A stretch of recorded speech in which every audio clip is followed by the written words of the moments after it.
अगर आप भी चाहते हैं बिट्टू मलंगिया इंटरटेनमेंट का ऑडियो वीडियो सबसे पहले आप तक पहुंचे, तो लाल बटन को दबाकर चैनल को सब्सक्राइब करें और बेल आइकन दबाना ना भूलें।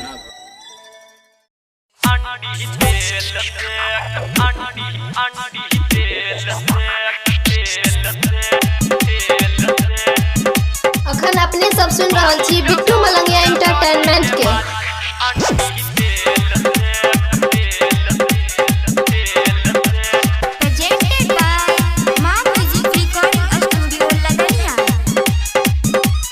म्यूजिक बाय डीजे गुड्डू राज। कोना करबू तोहर काम हम छिए परेशान, कोना करबू तोहर काम हम छिए परेशान। हमर कमर दुखाय छै धुर खेल से और खेल से। कइरा देबो पूरा बॉडी के मालिश, कइरा देबो पूरा बॉडी के मालिश लगाई के अंडी तेल से। कइ देबो पूरा बॉडी के मालिश लगाई के अंडी तेल से। DJ Bittu Malangiya, DJ Bittu Malangiya, Madhubani Madhubani DJ Guddu Raj, Guddu Raj, Guddu Raj. Madhubani Madhubani Madhubani जड़ी बूटी डालल चोई में पूरा भरपूर के 2 मिनट में पहुँचे तो सारा दुख दूर गे। पतंजलि प्रोजेक्ट छै की? जड़ी बूटी डालल चोई में पूरा भरपूर के 2 मिनट में पहुँचे तो सारा दुख दूर गे। दर्द उठे नस नस हमरा देख तूने हंस,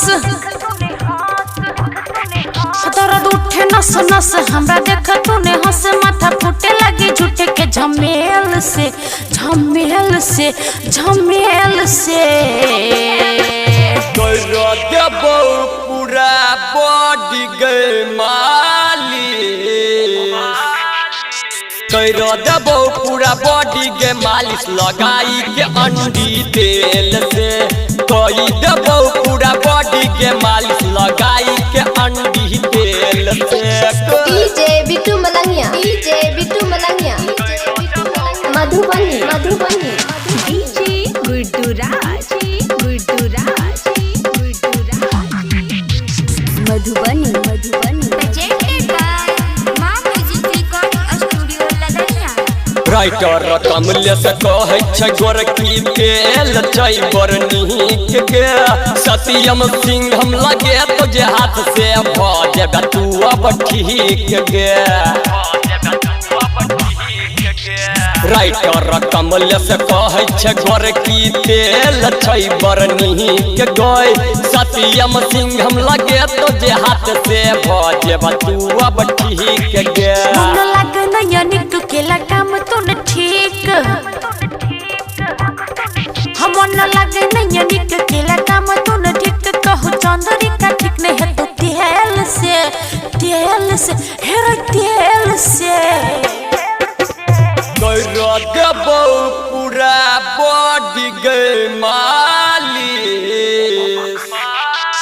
कइरा देबो पूरा बॉडी के मालिश लगाई के अंडी तेल से। कइ देबो पूरा बॉडी के मालिश लगाई के अंडी तेल से। presented by Bittu Malangiya entertainment.